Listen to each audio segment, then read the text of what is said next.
நானும் கூட அவனை வந்து ஒரு நேரத்தில் பைத்தியம்னு சொல்லி கமெண்ட் பண்ணேன். இன்றைக்கி அவன் எங்கேயோ போயிட்டான்பா. இது வந்து நான் பிக் பாஸுக்காக அப்படின்னு சொல்லவில்ல. இப்படி அடே படத்தை பற்றி தாண்டா பேசினுக்கிறேன், யார் இது? அப்படி இந்த ராம், அப்துல்லா, ஆண்டனி கூல் சுரேஷ் அவர்களை ஓரிரு வார்த்தை பேசுமாறு அன்போடு அழைக்கிறேன்.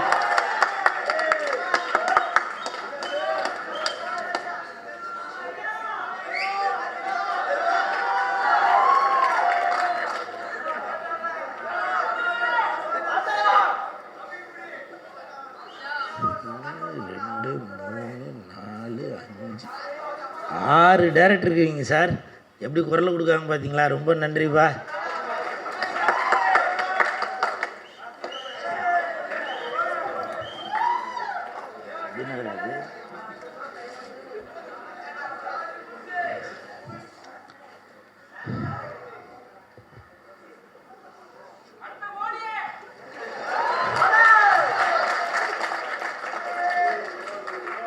எதுக்குப்பா? புழலுக்கு போகணுமா? எங்கே போகணும் நான்? சரி, படத்துக்குள்ளே வந்துடும்.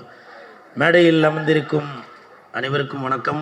பத்திரிகை நண்பர்கள், ஊடக நண்பர்கள், இணையதள நண்பர்கள், பிஆர்ஓ ஜான் சார் அனைவருக்கும் நன்றி. மேடையில் பேசி கைத்தட்டல் வாங்குகிற அளவுக்கு நான் பெரிய பேச்சாளர் இல்லை, ஆனால் தயவு செஞ்சு நீங்களே ஒரு தடவை கைத்தட்டிடுங்கப்பா. இந்த கைத்தட்டல்கள் அனைத்தும் ராம், அப்துல்லா, ஆண்டனி இந்த படக்குழுவினருக்கு தான் போய் சேரும். தம்பி, குறுக்க பேசினா கண்டென்ட் வராதுப்பா, பரவாயில்லையா? அதே மாதிரி இந்த இடத்துல நான் ஒரு விஷயத்தை ஒன்று கிளியர் பண்ணிடுறேன். இப்போ மோடின்னு சொன்னாங்களே, அதெல்லாம் நான்லாம் எதுவும் செட் பண்ணல சார், சரிங்களா? நீங்கள் பாட்டுக்கு இல்லைப்பா, நீங்கள் யதார்த்தமாக பதார்த்தமாக சொல்லிட்டு போயிடுறீங்க. நாம் கோர்ட்டு கேஸுன்னு போயிட்டு இதுக்கு இது இல்லை. அதனால் அதுக்கும் எனக்கும் எதுவும் சம்மந்தம் எதுவும் இல்லை.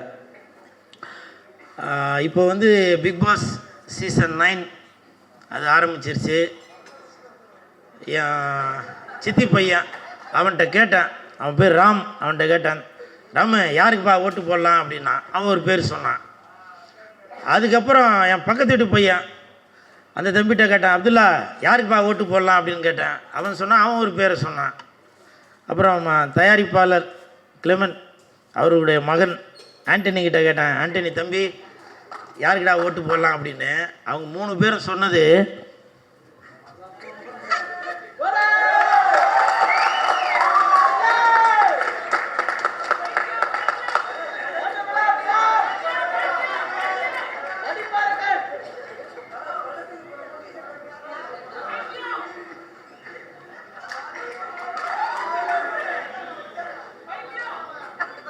இதே மாதிரி தான். நானும் கூட அவனை வந்து ஒரு நேரத்தில் பைத்தியம்னு சொல்லி கமெண்ட் பண்ணேன். இன்றைக்கி அவன் எங்கேயோ போயிட்டான்பா. இன்றைக்கி அவன் லட்சத்தில் சம்பளம் வாங்குகிற அளவுக்கு போயிட்டான். அப்போது இந்த 3 பேர்ட்டையும் நான் கேட்டேன். யார்கிட்ட? ராமுட்டையும் கேட்டேன், அப்துல்லாட்டையும் கேட்டேன், ஆண்டனிங்கிட்டையும் கேட்டேன். என்னடா தம்பி, இந்த தம்பியை வந்து எல்லாரும் திட்டுறாங்களே, எதுக்குப்பா அவங்களுக்கு ஓட்டு போட சொல்கிறீங்க அப்படின்னு. ஆனால் இதே மாதிரி தான் ஹவுசிங் போர்டு கீழே நின்று நாங்களும் இந்த மாதிரி வேலையெல்லாம் பார்த்துட்டு இருக்கும்போது எல்லோரும் வந்து எங்களை நீ எங்கே உருப்பிட போகிற பைத்தியம் அப்படிலாம் சொல்லி திட்டிகிட்டு இருந்தாங்க. அப்போ முடிவு பண்ணான், இவனை என் தலைவனாக ஏற்றுக்கிட்டு அடித்து தூள் கிளப்பி போயிட்டே இருந்தாங்க. பிக் பாஸுக்கு போன மாதிரி இதுவும் இந்த படமும் நல்ல பெரிய ஒரு பாக்ஸ் ஆஃபுக்கு போவோம் அப்படின்னு சொல்லி சொன்னாங்க. இதுதாங்க உண்மை. ஏன்னா ஒருத்தங்களுக்கு ஒரு கருத்து இருக்கும். நம்ம அதை வச்சு அவர் நல்லவரா கெட்டவரான்னு முடிவு பண்ண முடியாது. ஆனால் இன்னைக்கு சொல்கிறேன், அந்த பிக் பாஸில் அந்த தம்பி ஒன்று யார் இப்போ வாட்டர்மெலனு ஒன்று வின்னர் ஆவான், இல்லை ரன்னர் ஆவான். நீங்கள் வேணால் வெயிட் பண்ணி பாருங்க. ஏன்னா அவன் வந்து முடிவு பண்ணிட்டான், நம்மளை வந்து எவ்வளோ தான் திட்டினாலும் திட்ட திண்டுக்கல் குட்டை குண்டுக்கல் அப்படின்னு. ஸோ இது வந்து நான் பிக் பாஸுக்காக அப்படின்னு சொல்லவில்ல. இப்படி அடே படத்தை பற்றி தாண்டா பேசினுக்கிறேன், யார் இது? அப்படி இந்த ராம், அப்துல்லா, ஆண்டனி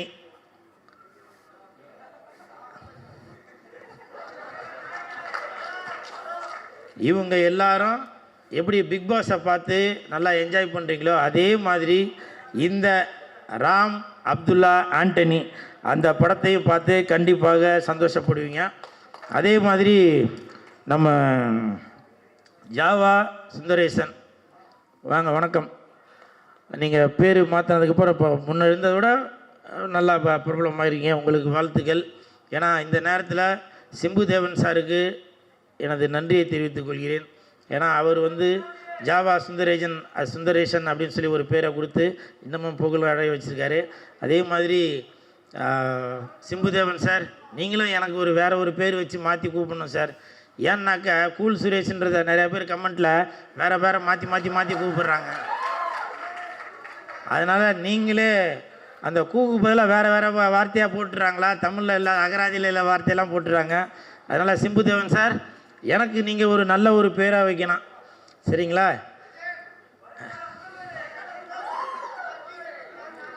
அதே மாதிரி மண்ணுக்கும் மக்களுக்கும் யார் சொன்ன டைம் இல்லைன்னு உங்களை பற்றி தான் சரி அப்புறம் பேசலை, விட்டுறத நான் பேச போகிறதில்ல, விட்டுறேன். ஆனால் ஒன்று சவுந்தர் ஒரு 5 வருஷத்துக்கு முன்னாடி நீ என்கிட்ட சொன்ன ஞாபகம் இருக்கா என்னன்னு தெரியல. ஆனால் நீங்கள் வந்து கூல் சுரேஷ் நண்பர்கள் நற்பணி மன்றம் அப்படின்னு ஒரு மன்றம் வச்சு சில விஷயங்கள் பண்ணிட்டு வரீங்க. அதே மாதிரி நான் வந்து மரக்கன்றெல்லாம் கூட நட்டுட்டு வரேன். அதனால் நானும் உங்களை வந்து ஃபாலோ பண்ணிட்டு தானே இருக்கேன் அப்படின்னாப்புல. நான் அன்றைக்கி ஏதோ ஒன்று நினச்சேன், ஆனால் இன்றைக்கி தான் தெரியுது அதோட அர்த்தம். ஏன்னா நான் ஒரு ஆடியோ ரிலீஸ்க்கு அப்புறம் 2-3 ஆட்டோவில் தான் ஆள் கூட்டின்னு வருவேன். ஆனால் இன்றைக்கி நீ பஸ்ஸு வச்சே கூட்டின்னு வந்துட்ட போலப்பா. டேய், இது வந்து நமக்கு அடுத்தவங்களுக்கு நம்ம ஒரு முன் உதாரணமாக இருக்கிறோமே அப்படின்னு சொல்லி ஒரு சந்தோஷப்படுறது தான். அதே மாதிரி என் நண்பன் தீனா, உண்மையிலே சொல்கிறேங்க, எப்படி எம்என் நம்பியா ஐயா அவர்களை நம்ம ஸ்க்ரீனில் பார்க்கும்போது ஐயோ இவரா அப்படின்னு சொல்லி நம்ம பயப்படுவோம். ஆனால் நிஜத்தில் அப்படி ஒரு உன்னதமான நம்பிக்கையுடைய ஒரு பண்பான மனிதர். அப்படி தான் நான் வந்து தீனா அவர்களை பார்த்துன்னு வரேன். தீனா, நீ கருப்பாக இருந்தாலும் உன்னுடைய மனசு வெள்ளை தீனா. நீ கருப்பாக இருந்தாலும் நீ போட்டிருக்க சட்டை வெள்ளை தீனா. நீ படத்தில் வந்து வில்லனாக இருந்தாலும் நிஜத்தில் நீ நல்லவன். இதில் எந்த மாற்று கருத்துமே இல்லை. ஏன்னா நீ பண்ணுற விஷயங்கள், நீ பேசுகிற விஷயங்கள் எல்லாமே நான் கவனிச்சுட்டு தான் வரேன். உனக்கு என் மனமார்ந்த வாழ்த்துக்கள். அதே மாதிரி தயாரிப்பாளர் கிளமன் சார் வந்து சொன்னாங்க, இந்த மாதிரி கூல் சுரேஷ் சொன்னவொன்னே நான் வரேன்னு சொல்லிட்டேன் அப்படின்னு. அதுக்கு வரேன்னு சொன்னதுக்கு ஒரு காரணம் என்னன்னாக்கா, அவர் அடுத்த படம் எடுக்கிறாரு, அதில் நான் ஹீரோவாக நடிக்க வைக்கிறேன் அப்படின்னு சொல்லி சொன்னார். உண்மையிலே நான் அதுக்காக தான் வந்தேன். ஆனால் வந்ததுக்கப்புறம் அதே வார்த்தையை தான் அவர் உதயாபிரதாவும் சொல்கிறாரு. எனக்கும் அந்த மாதிரி தான் சொல்லியிருக்காரு. அப்போ இதில் நிறையா பேருக்கு சொல்லி கூப்பிட்டீங்களா என்னன்னு தெரியல. இருந்தாலும் உங்களுடைய நல்ல மனதிற்கு கண்டிப்பாக நல்லது தான் நடக்கும். அதே மாதிரி ஜெயவேல் சார் இயக்குனர், எப்படி ஒரு குழந்தை பிறக்க போகுதுன்ற ஒரு ஆர்வத்தில் ஹாஸ்பிட்டல் வாசலில் நின்று பரபரப்பாக இருப்போமோ அதே பரபரப்பு இப்போ உங்கள்கிட்ட இருக்குது. இதே மாதிரி ஷூட்டிங் ஸ்பாட்லேயும் தான் நீங்கள் இருந்திருப்பீங்கன்னு நினைக்கிறேன். உங்களுக்கு மனமார்ந்த வாழ்த்துக்களை தெரிவித்துக் கொள்கிறேன். அதே மாதிரி பேரரசு சார், அவங்க வந்து உங்களுக்கு சில அட்வைஸ் பண்ணாங்க. அதை வந்து நான் ரொம்ப பெருமையாக நினைக்கிறேன். ஏன்னா ஏதோ நம்ம ஒரு ஆடியோ ரிலீஸுக்கு போகிற அந்த என்ன மாதிரி ஏதோ குருட்டு வாக்கில் பேசிட்டு வந்துடும் அப்படின்னு இல்லாமல், அந்த புதிய இயக்குனருக்கு பல அறிவுரைகள் சொல்லி இப்படி பண்ணணும் அப்படி பண்ணணும் அப்படின்னு சொல்கிறாங்க. ஏன்னாக்கா அவருக்கு தான் தெரியும், அவர் சாதாரணமானவரில் மாங்காய் வெட்டுறதுக்கும் தேங்காய் வெட்டுறதுக்கும் தென்னை வெட்டுறதுக்கும் எண்ணெய் வெட்டுறதுக்கும் ஒன்றை வெட்டுறதுக்கும் அருவா செஞ்ச கை அது. அதனால் அவங்கள மாதிரி நல்ல உள்ளங்கள் உங்களை வாழ்த்துறதுல ரொம்ப சந்தோஷம். அதை விட பர்சனலாகவே எனக்கு இன்னொன்று என்னன்னாக்கா, நான் வந்து இன்ஸ்டாகிராமில் இருக்கேன். நான் எதார்ச்சியாக பேரரசு சாரோட இன்ஸ்டாகிராமில் போய் பார்க்குறேன். அவர் என்னை ஃபாலோ பண்ணிகிட்ருக்காருங்க இன்ஸ்டாகிராமில். சினிமாவில் எனக்கு தெரிஞ்சு என்னை ஃபாலோ பண்ணுற ஒரே மனிதர் அவர் தான் நினைக்கிறேன். அதை நான் ரொம்ப பெருமையாக நினைக்கிறேன். புரியுதுங்களா? நான் அப்போ நினச்சேன், அடடா நான் மொத்தமே ஒரு 4 பேர் தான் இன்ஸ்டாகிராமில் ஃபாலோ பண்ணுறது. என் நண்பன் சந்தானம், சிம்பு, அப்புறம் லெஜண்ட், நான் ரசிகர் மன்றத்தில் இருக்கிறனால லெஜண்ட் அவர்கள். அதன் பிறகு நான் தெய்வமாக மதிக்கக்கூடிய பேரரசு சார் தான். ஏன்னா அவர் ஒரு Ajith sir, Vijay sir, Captain sir, இப்படி பல ஜாம்பவான்களை இயக்கிய அந்த இயக்குனர் என்ன ஃபாலோ பண்ணுறாரு அப்படின்றப்போ, சார் உங்களை பாதம் தொட்டு வணங்குகிறேன் சார். ஏன்னா இது வந்து ஏதோ நான் அவரை பெருமைப்படுத்தணும் அப்படின்றத சொல்ல வரல, அவரோட குணத்தை இது வந்து வெளியில் தெரிய வைக்குது அப்படின்றதுக்காக சொல்கிறேன். நேரங்காலம் கருதி போதுமா என்ன பேசவா? போதுமா? இன்னும் ஒன்று மட்டும் சொல்லிடுறேன். எஸ்ஆர் பிரபாகர் சார், உங்களுக்கு என் மனமார்ந்த நன்றி சார். எதுக்கு அப்படின்னாக்கா, நான் இப்போ ஒரு படம் ஹீரோவாக நடிச்சிட்ருக்கேன். அந்த படத்தில் வந்து ஒரு மாண்டேஜ் சாங் வருது. அப்போ வந்து அந்த இயக்குனர் என்கிட்ட சொன்னார், சுந்தரபாண்டியனில் வரும்ல, பஸ்ஸில் போகும்போது மாண்டேஜ், டிக்கெட்டில் இருக்கும்போது மாண்டேஜ், அந்த மாதிரி மாண்டேஜ் சாங்குங்க அப்படின்னு சொல்லி சொன்னார். பாருங்கள், இப்போ வரும் இயக்குனருக்கு ஒரு முன் உதாரணமாக இருக்கீங்க. நன்றி நன்றி நன்றி சார். இன்னும் நிறையா பேர். அப்புறம் பொன்ராம் சார், அவ்வளோதாப்பா, முடிச்சிடறேன்ப்பா. பொன்ராம் சார், நீங்கள் இந்த நிகழ்ச்சிக்கு வந்ததில் எனக்கு ரொம்ப சந்தோஷம். இருந்தாலும் மனசுக்குள்ளே ஒரு வருத்தம் இருக்குது. என்னன்னாக்க, எனக்கு தெரிஞ்சு ஒரு 15-20 வருஷமாக சாரை தெரியும். இது வரைக்கும் என்ன எந்த படத்துலையும் பயன்படுத்தவே இல்லை. நானும் விடாமல் அவருக்கு கஜினி முகமது மாதிரி விடாமல் அவர்கிட்ட ஃபாலோ பண்ணிட்டு தான் இருக்கேன். ஒரு படத்துக்கும் சொல்லுவார், இதில் கண்டிப்பாக இருக்குங்க, இப்போ என்ன கெட்டப்பில் இருக்குங்க, ஃபோட்டோ அனுப்புங்க அப்படின்னு சொல்லுவார். பார்த்துட்டு அடடா இதுக்கேற்ற மாதிரி இல்லை அப்படின்னாரு.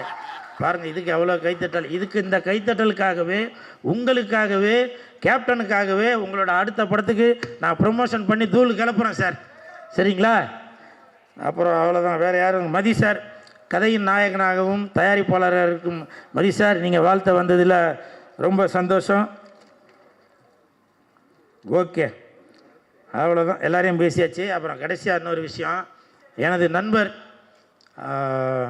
ஸ்டண்ட் மாஸ்டர், இந்த படத்தோட ஸ்டண்ட் மாஸ்டர் சுரேஷ் அவர்கள், அவர்கிட்ட வந்து என் பேர், ஏன்னா நான் அவர் அசிஸ்டண்ட்டாக இருக்கும்போது தளபதி தினேஷ் மாஸ்டர் அவரோட அசிஸ்டண்ட்டுங்க, அவங்களாம் ஒர்க் பண்ணும்போது என் கூட ஒர்க் பண்ணவர். அப்போ இவர் வந்து சொன்னார், அண்ணா நான் வந்து இதில் மாஸ்டர் ஆகிட்டேண்ணே அப்படின்னு. பேருகிற எதுவும் மாற்றிருக்கியாப்பா அப்படின்னா. அப்போ அவர் சொன்னார், இல்லைண்ணா வெறும் சுரேஷ் தானே வச்சுருக்கேன், அதனால் நீங்களே கூட எதனா பேர் வச்சாலும் ஓகே தானே அப்படின்னாரு. எங்கே அவர் ஒரு நிமிஷம், ஒரு டக்குன்னு வாங்க, ஒரு ரெடியாக நிற்கிறார், ஒரே நிமிஷம். இன்று முதல் ஸ்டண்ட் மாஸ்டர் அவர்கள், ஏன்னா மாஸ்டராக இருந்தாக்க ஏதோ ஒரு அடைமொழி இருக்கணும் இல்லையா, இந்த மாஸ்டர் பேர் வந்து சுரேஷ். இன்று முதல் சூடு சுரேஷ் என்று அழைக்கப்படுவார். சரிங்களா? உங்களுடைய ஃபைட்டு எல்லாமே அனல் பறக்கணும். அனல் அரசு மாஸ்டர் ஏற்கனவே இருக்கிறதுனால இன்று முதல் நீங்கள் சூடு சுரேஷ் மாஸ்டர் என்று அழைக்கப்படுவீர்கள். ஓகே, வாழ்த்துக்கு. இன்னும் வேறு எதனா பேர் வேணும் அப்படின்னாக்க நம்ம சிம்புதேவன் சார்கிட்ட தான் கேட்கணும், என்கிட்ட பேர் இல்லை. ஓகே, நன்றி, வாழ்த்துக்கள். இல்லைப்பா? ரொம்ப ஆசைப்படுறீங்களாப்பா? தண்ணியில் இருக்கும் மீன், நான் லெஜண்டோட ஃபேனு.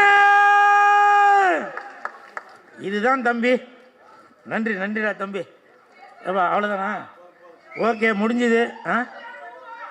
நன்றி நன்றி நன்றி நன்றி. எஸ்டிஆர் இருக்காப்பா? வெந்து தணிந்தது காடு.